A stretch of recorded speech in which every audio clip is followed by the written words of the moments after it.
So it was that the Republic of Rome, which had long rested on an unsteady foundation, was finally torn to the ground. From the rubble rose a new, strong empire. Though the institution of the Senate was maintained for centuries to come, all power was stripped from it and granted almost in full to the new ruler of Rome. From lost Scion to Legionarius to Legatus and finally to Emperor, the first citizen of Rome had broken with all traditions and betrayed the faith of many during his meteoric rise to power. But as much as those who once held power now loathed their new ruler, he was greatly beloved by the people of Rome, for whom life universally improved under his rule. As he built Rome up from a regional power to an empire spanning the continent, he came to be revered almost like a god. Old Cinyros, the Emperor's most beloved Servus. Though he was free, he would not leave the side of his dominus until the day he died. He lived many more years in luxury and leisure, with access to the finest works of philosophy and visited by great scholars from near and far. Freed of his domestic duties, he even found the time to author a great work of his own, a treatise on the topic of regret and forgiveness. Though its contents are lost to time, we must imagine that its completion brought him great satisfaction. Caeso left Rome with Lucia and their daughter. They traveled to Africa, as Caeso remembered the warm nights and the lush Nile Delta fondly. Here they found a place to settle and made a peaceful home for their family. Though their relationship was distant at first, their devotion to their child drew them together, and their affection for each other grew stronger through the years. To his surprise, Caeso took well to fatherhood, and soon he and Lucia had many more children.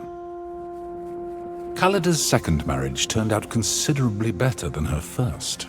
With her beloved husband committed to letting her live her best life, she was happy to settle down by his side, supporting him in his endeavors as he supported her. Callida was happy to find that it was possible to be a wife and a mother without giving up the things she loved. She taught their children archery and horseback riding, and nobody ever again looked down on her for her unwomanly pursuits. Bestia stayed by the side of the Emperor of Rome, becoming the leader of a new imperial guard. Uncompromisingly loyal, he was an enforcer as much as he was a protector, and eventually he became one of the most feared men in the Empire. As soon as things had quieted down, Bestia traveled to Africa once more to look for his sister. He did find her and bring her home, and she lived happily there for the rest of her life. Once everything had settled down, Deianira returned to her homeland in Scythia, where she reconnected with her family. She brought some of them with her back to Rome, where they settled into a life of luxury. Though they would never feel quite at home in the city, they found that it was much easier to be outsiders together than alone. Deianira always remained loyal to her friends. Claudiana lived for many more years. She had many friends in Rome, and her life was peaceful and comfortable until her final days. On her deathbed, she revealed that she had once been very close indeed with Lucullus, and that indeed the true family name of her children was Licenia. Pompeius left Rome and returned to Hispania. There he became the focal point of an effort to wrest Rome once more away from its new ruler, with an eye to restoring the lost republic. The great general and his supporters raised 10 legions and marched upon Rome, where they were destroyed in a humiliating defeat. Pompeius then fled to Egypt, where he was murdered by an unknown party upon his arrival. Defeated once more by Rome, Mithridates escaped to the lands north of the Black Sea in the hope that he could raise a new army, but the locals soon rebelled against his rule. Incapable of taking his own life by poison, in the end Mithridates died by the sword of his bodyguard. With Zenobia in charge of Musia, it became once more a peaceful part of the Roman province of Asia Minor. With her focus on trade and strong ties to the neighboring regions, her people enjoyed a period of great prosperity. Without the leadership of Damianos, the rebellion of his gladiators soon spiraled out of control, beginning what became known as the Servile War. Escaped slaves terrorized the Roman citizens throughout Thracia until the wealthy senator Crassus brutally defeated them and crucified thousands along the road towards Rome.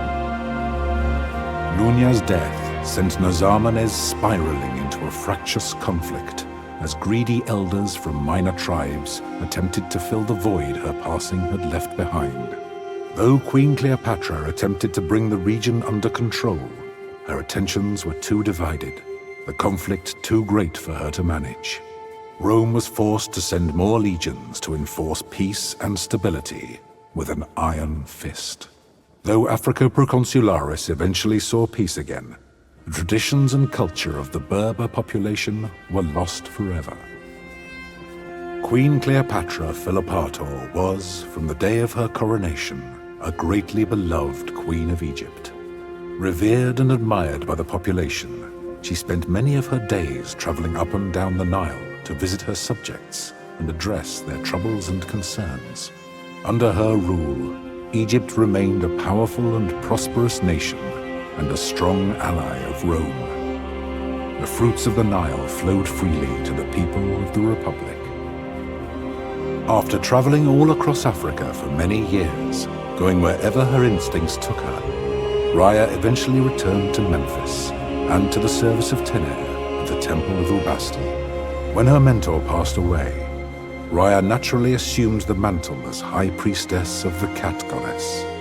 Though the old faith was dwindling, she was greatly beloved by many, and her temple prospered, always home to many, many, many cats. With Diwydiachus once more assuming rulership of the Aedui, the tribe maintained a strong alliance with Rome, and through it, they greatly prospered. With the aid of the Aedui, Gallia slowly unified under Roman rule, and civilization soon began to creep into those lands in the form of paved roads, aqueducts, and fortified Roman towns. In his old age, did the Druid ever regret hastening the absorption and suppression of his own faith and culture? We will never know. The once proud and strong Arverni were greatly reduced by the defeat of Vercingetorix, but his survival gave them hope. His will to make war upon Rome had been crushed, but he remained a strong figure of leadership among his people, even despite his failures. With his guidance, the tribes of Gallia remained unified and somewhat at peace, and vestiges of their culture and traditions survived their gradual subjugation under Rome. In this work, I have done my best to recount the history of this fascinating period, truthfully and accurately. As I have scoured the sources and spoken to many who claimed to have heard the story from someone who was there at the time, one thing that has stood out to me is the pivotal moments along the way where our story could have turned out very differently. Could the Republic have continued without an emperor? I believe so, if the legatus had been willing to make the necessary sacrifices. But it is clear that the personal cost would have been great, as would the risk to the highly troubled Republic in the absence of leadership. In many ways, Rome was already an empire in want of an emperor. One should always take care when second-guessing historical figures with the benefit of hindsight. Here in the present, there will never truly be a way for you to know how you might have acted if you had lived in the past. Nor can you ever be certain how history will remember you.